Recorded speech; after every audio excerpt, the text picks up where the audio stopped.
del Comercio, buenas tardes. Hoy 16 de julio de 2020 estamos nuevamente con ustedes en estos diálogos en vivo que permiten hacer una conexión de las autoridades con los lectores. Gracias por acompañarnos. Está con nosotros el gerente del BIES, Diego Burneo. Gracias por estar con nosotros. Muy amable, Mónica. Gracias por la invitación. Un placer hablar con ustedes. Y bueno, vamos a aprovechar que usted está con nosotros para atender una de las principales. Me perdí. Han sufrido una reducción de su salario. ¿Qué alternativas tienen, ya que actualmente tienen préstamos hipotecarios, quirografarios que están en vigencia? Así es. A ver, en realidad la ley humanitaria que se publicó ya nos da ciertas normativas claras de cómo tenemos que actuar. De todas maneras, el Consejo Superior del IES, institución que es dueña del Banco del IES, y el directorio del BIES, ya nos han pasado instrucciones específicas y creo que una instrucción muy saludable para los afiliados y jubilados es la posibilidad de un refinanciamiento específicamente para las personas que han tenido problemas de merma en sus ingresos o han perdido su trabajo. Existe una normativa interna en donde lo que hacemos es diferir las 4 cuotas, marzo, abril, mayo y junio, hacia el final de la tabla de amortizaciones. Quiere decir que lo que hemos hecho es, sin considerar intereses de mora, pasar esos 4 meses a las personas que no pudieron pagar por los motivos que usted expone, que sea merma del nivel de ingreso o pérdida de trabajo, pasarlo al final de la tabla de amortización, con el objetivo de ayudarlo o de apoyarlo al afiliado y al jubilado para que no se le incrementen las cuotas mensuales, ¿no es cierto?, por 12 meses, por 18 meses, como están haciendo otras instituciones, sino más bien las pasamos al final del periodo. Ahora, necesariamente el afiliado tiene que estar en mora para poder acceder al beneficio, porque le cuento que también hemos recibido preocupaciones de asegurados que, si bien todavía están recibiendo su salario, prácticamente les han bajado el nivel de la remuneración al punto de que prácticamente no les alcanza para pagar con las justas los créditos que tienen. Y ya no les queda mucho espacio para atender otros gastos. No sé si esto aplica solamente para los que ya han caído en mora o también podría ser para estas otras personas que... La transitoria aplica para las personas que han caído en mora, ¿sí? Pero para las personas que quieren refinanciar, se viene trabajando desde antes de la ley humanitaria ya con un modelo de refinanciación de la amortización, hasta, inclusive algunos casos, hasta 30 años y hasta con 18 meses de gracia en capital. Para esto es un procedimiento diferente al que estábamos hablando del diferimiento de las cuotas. Eso ya tiene un proceso específico que tiene que el afiliado no solo solicitarlo como se va a hacer el diferimiento, ¿no es cierto?, con un simple acta, con un anexo al contrato, sino que ya tiene que revisarse el contrato y tiene que entregarse información nuevamente. Ya es un proceso un poco más complicado, pero está abierta la posibilidad de un refinanciamiento, como le menciono, hasta 30 años. ¿La tasa de interés no se modifica? Si se modifica, ¿se puede acceder a algún beneficio adicional aparte del plazo? No, en tasa de interés no se modifica, lo que se modifican son el tamaño de las cuotas, porque lógicamente si se llegara a ampliar, ¿verdad?, baja el pago mensual. Pero en esta línea el banco ha logrado implementar ciertos mecanismos, creo yo, ventajosos y que pueden apoyar también en una situación de crisis y de pandemia como la que estamos viviendo. Existe o sea, para los nuevos créditos, digamos, existen unas tasas preferenciales para lo que se conoce como vivienda de interés, o sea, los famosos VIP, ¿verdad? Pero en realidad el tema fundamental para los actuales deudores que necesitan un tema como ese es justamente la posibilidad de diferir o de refinanciar la deuda. Y ese sería, no le puedo dar una tasa específica ni le puedo dar La única cosa es lo que va a tener es simplemente una reducción del pago mensual. Pero como le digo, es un procedimiento diferente a la simple acuerdo para las personas que han estado en mora y que han sido mermadas sus ingresos o ha perdido inclusive el trabajo, que ahí le toca irse al final de la tabla. Pero yo creo que las personas pueden acudir y de hecho nosotros hemos implementado y hemos dado una disposición dentro del banco de un sistema de asesoría y de asesoramiento para cada uno de los afiliados que tengan ese tipo de inquietudes.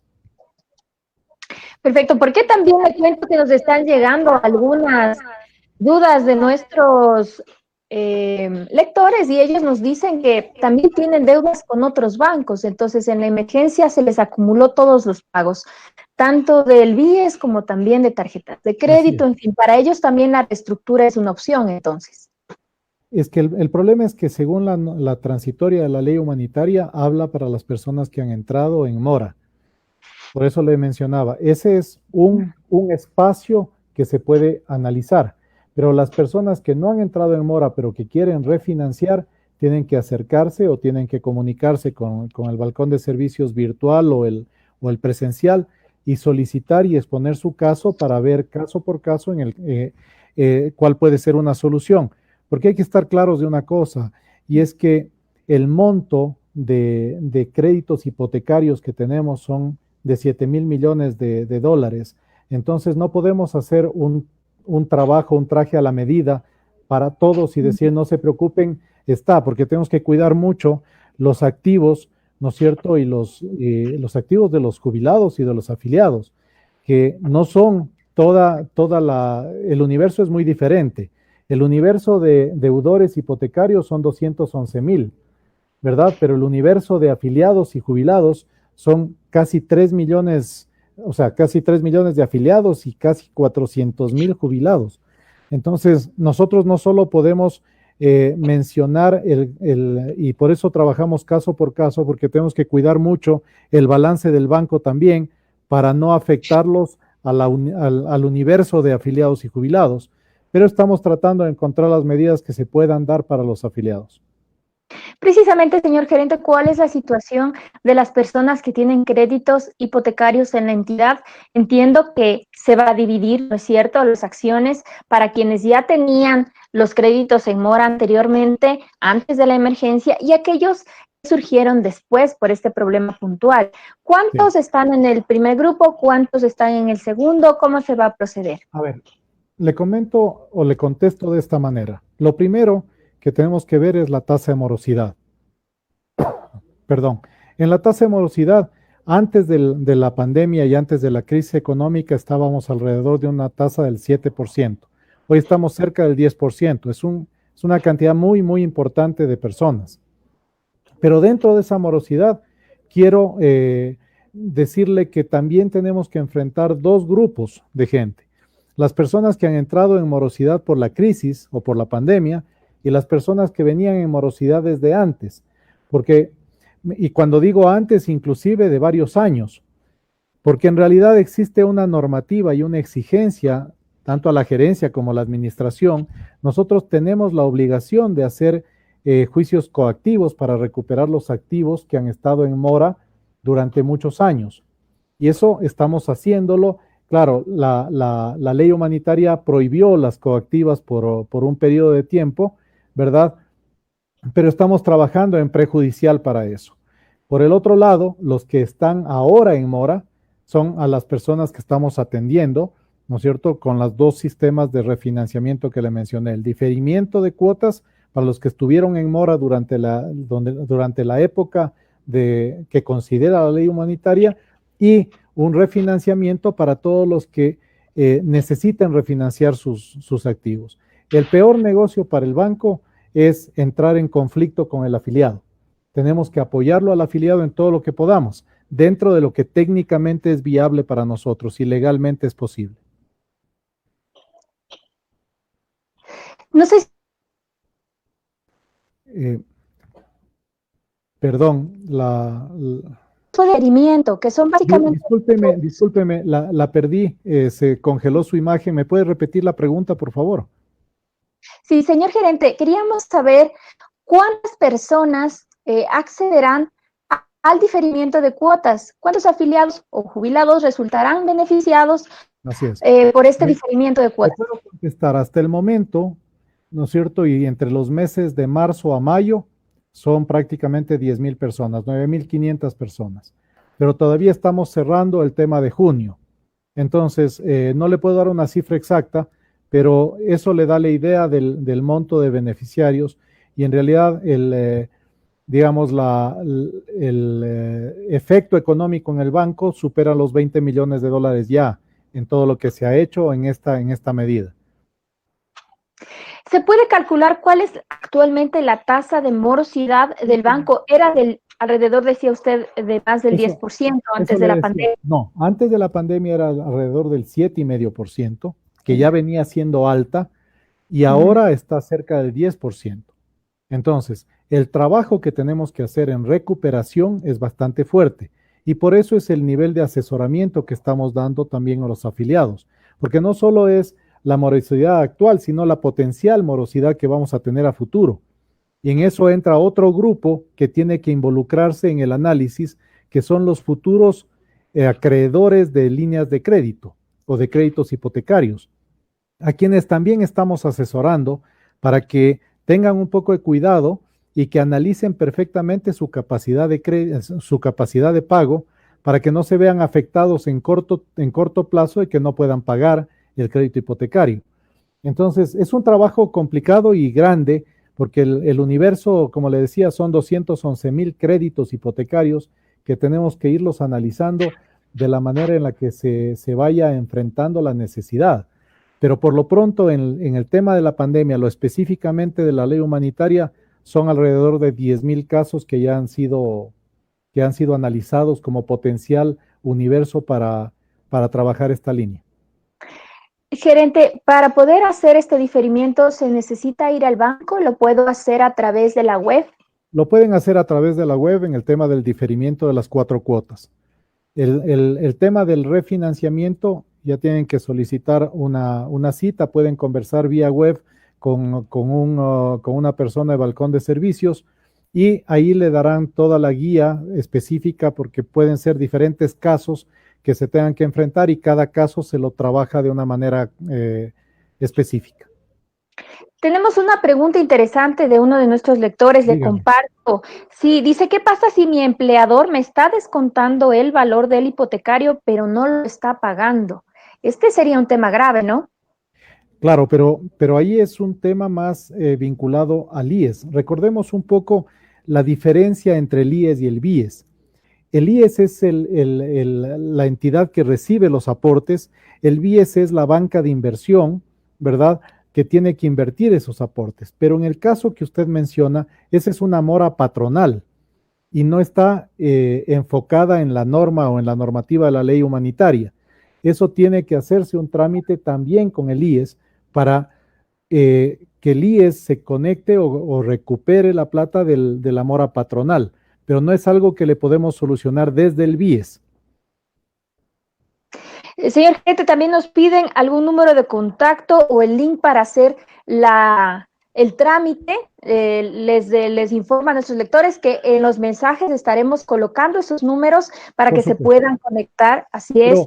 Pero si usted, si los amables oyentes, lo único que tienen que hacer es entrar en la página web del BIES, www.bies.fin.es, y ahí van a tener toda la información que requieran para este procedimiento. De todas maneras, como la decisión fue la semana pasada por parte del directorio, estamos implementando una ventana específica para este servicio en la página web, pero también lo pueden hacer vía teléfono.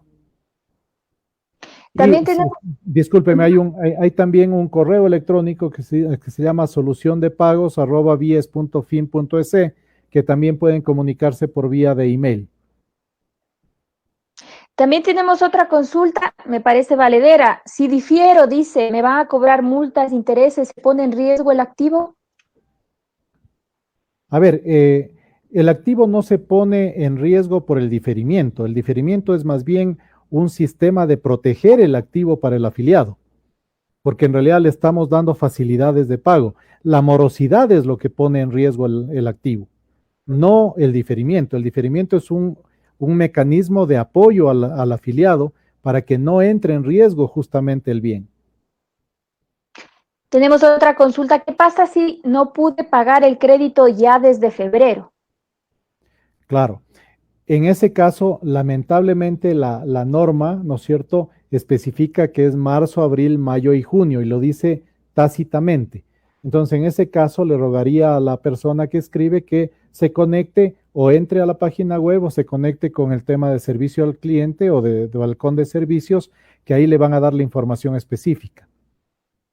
Irma Dávila le consulta, señor gerente, ¿jubilados también podemos acceder al beneficio?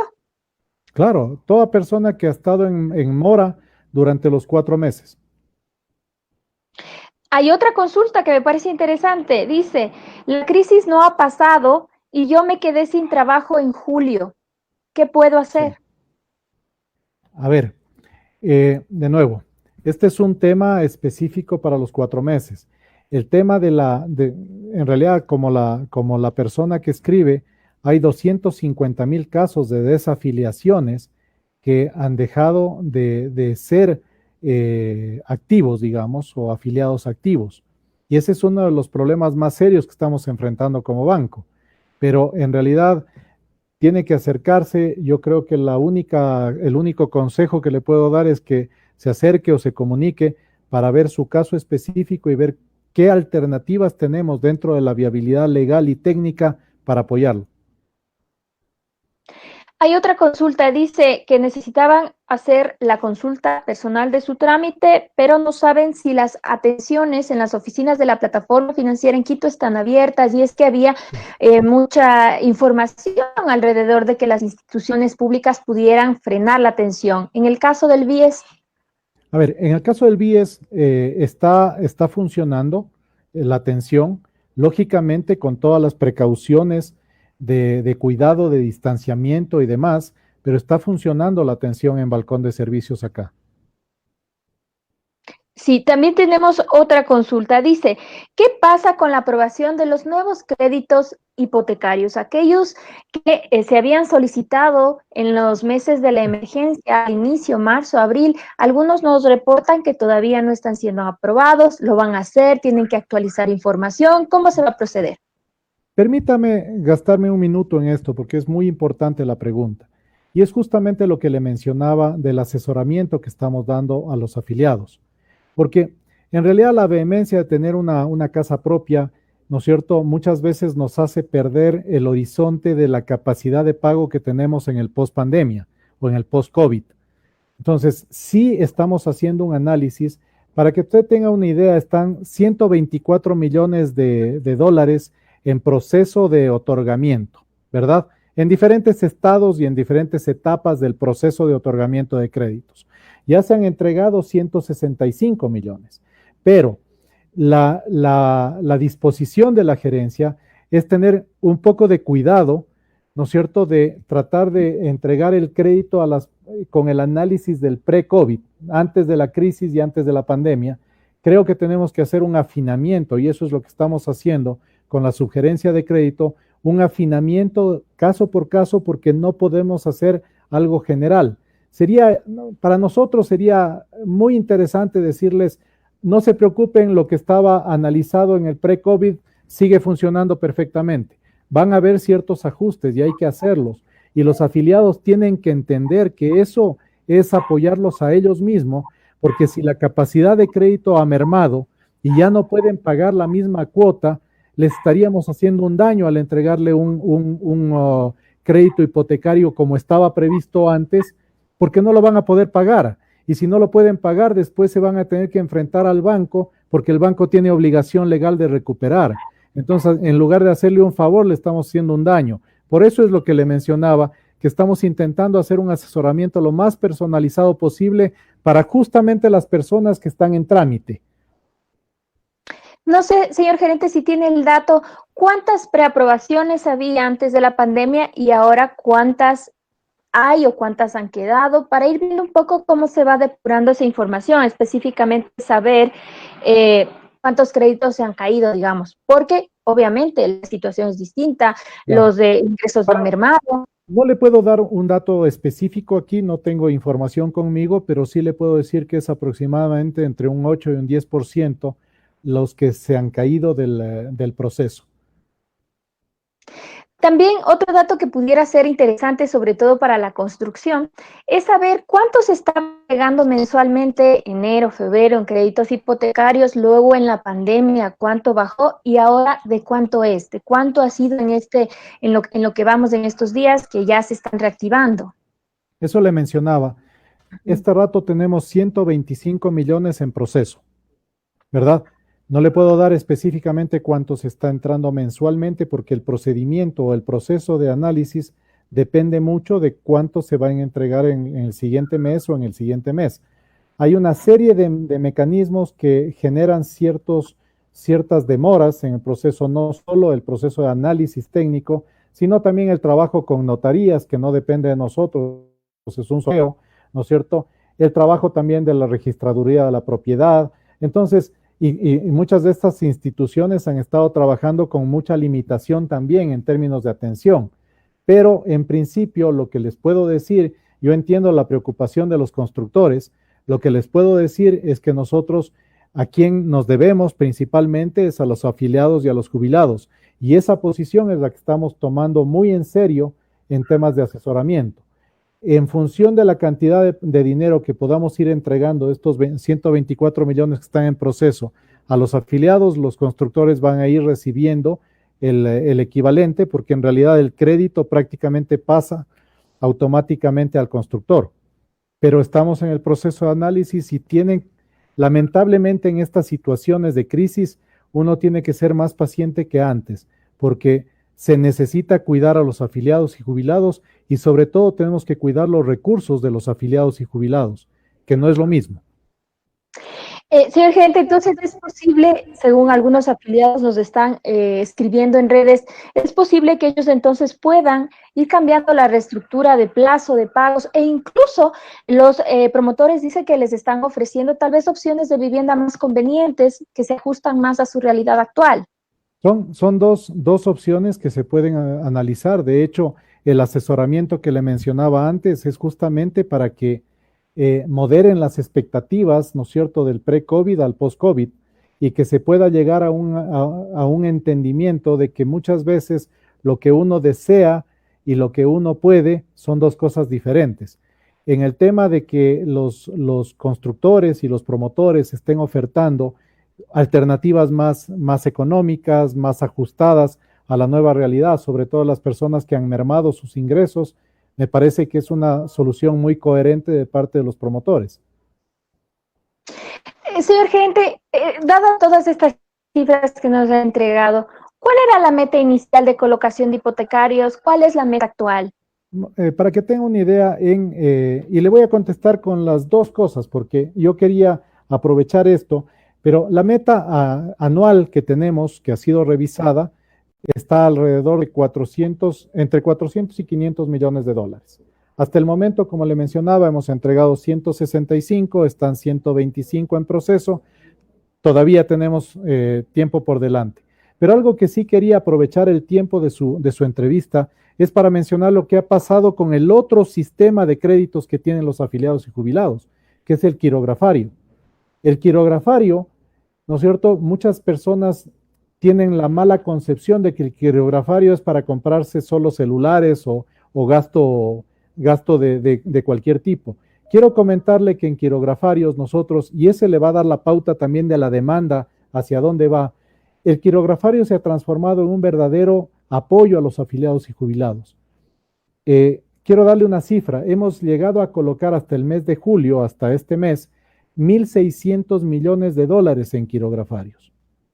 Entonces, la situación es gigantesca en términos del apoyo que se está dando a los afiliados y jubilados. Y la gran cantidad de la utilización de esos quirografarios están dirigidos hacia pago de otras deudas, que era algo que usted mencionaba al inicio, que tienen también deudas en otros lados. Mucha gente y mucho afiliado está sacando quirografarios para cambiar el crédito, para pagar créditos que son más onerosos, ¿verdad? utilizando el quirografario, están utilizando también para gastos de salud y están utilizando para gastos de educación. Principalmente son los gastos que ahora el quirografario está enfrentando. Entonces, ese tipo de apoyo al afiliado también debe saber que lo tiene previsto y lo tiene porque está en base a sus reservas, ¿no es cierto? Lo tiene activo y en realidad hemos entregado ya casi el 120% de lo que teníamos planificado hasta este mes.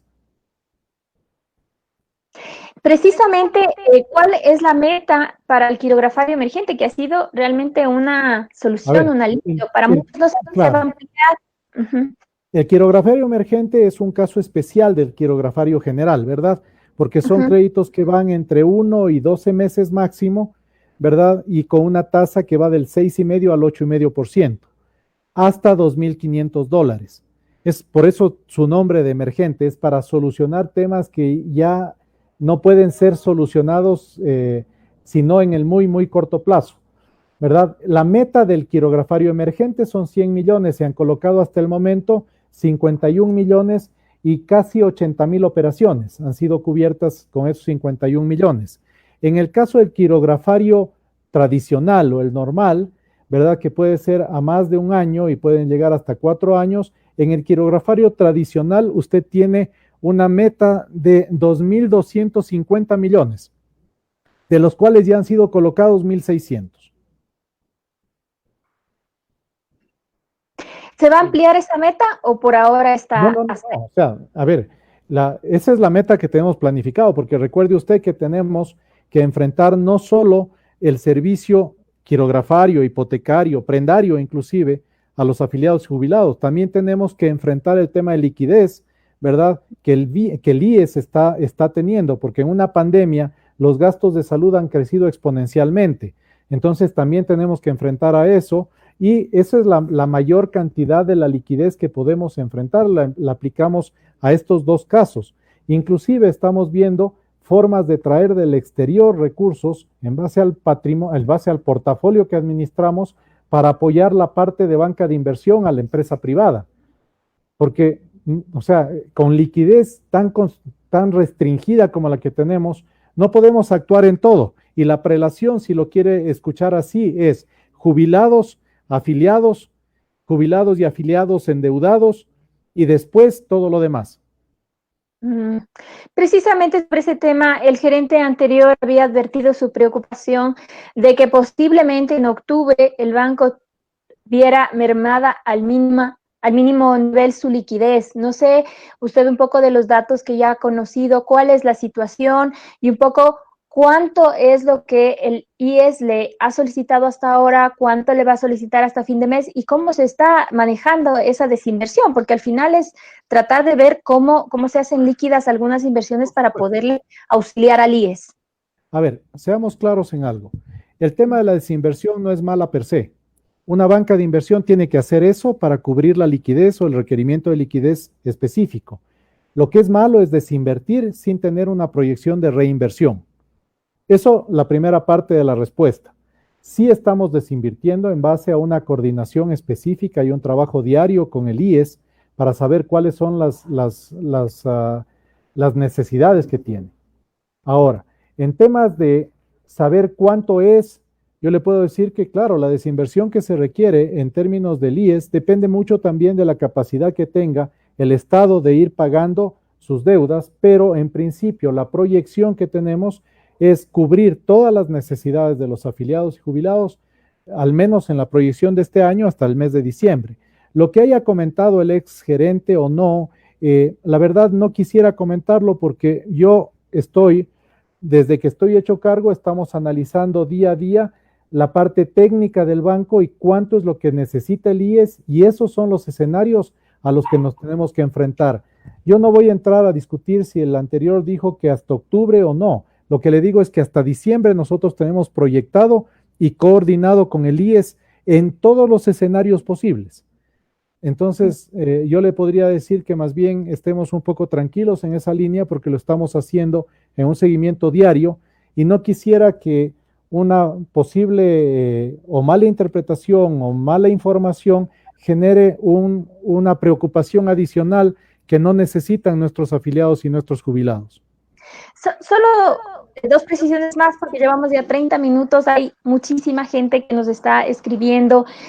Una consulta era sobre este tema de las desinversiones. Se espera alrededor de 1.400 millones, o es lo que esperaría el seguro en este año. Si nos puede confirmar ese dato, Sí. alrededor de 1.400 millones. Alrededor de 1.500 millones, sí. Y una segunda pregunta, solo para volver a lo de los hipotecarios, algo puntual. Algunos afiliados también tienen miedo de poder acceder a un hipotecario, se lo están pensando por los trámites que hay que hacer. Ahora estamos como en una especie de confinamiento parcial, la gente no quiere salir mucho, pero hay trámites, por ejemplo, en las notarías que están demorando. Se están haciendo sorteos, en algún momento eso se quitó, otra vez se retomó. También está la posibilidad de que se hagan estos trámites en notaría, que sean virtuales. No sé, el IES cómo está analizando el tema de bajar la tramitología. Nos encantaría poderle dar una solución a eso. Lamentablemente, lo que existe es una regulación del Consejo de la Judicatura de hacer un sorteo por cada uno de los trámites. Entonces, dependiendo del sorteo, usted sabe a qué notaría le toca. Y las notarías internamente están haciendo varios trámites por el tema de la pandemia para atender a las personas, generalmente vía cita previa y todo lo demás. Es natural que se demore más tiempo. Pero yo quiero volver al inicio de su pregunta, que decía, ¿están pensando bien si toman o no toman la decisión de un crédito hipotecario? Y yo creo que están haciendo lo correcto. El crédito hipotecario es algo que se lo debe tomar con muchísima seriedad, porque es una relación que van a tener con el BIES durante muchos años. Entonces, si no están seguros de que su estabilidad económica les va a permitir una capacidad de pago constante, deberían pensar y deberían rehacer, y para eso hay asesoría específica en Balcón de Servicios e inclusive en la parte legal para que puedan acercarse y hacer la consulta. Déjennos asesorarlos, déjennos trabajar en conjunto con los afiliados y jubilados.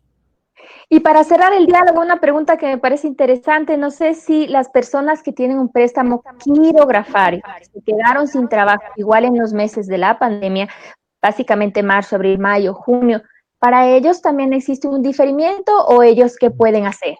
El crédito quirografario tiene otro concepto. Estamos analizando, inclusive es un reto técnico, usted tiene que ver que existe un universo de 3.400.000 créditos quirografarios.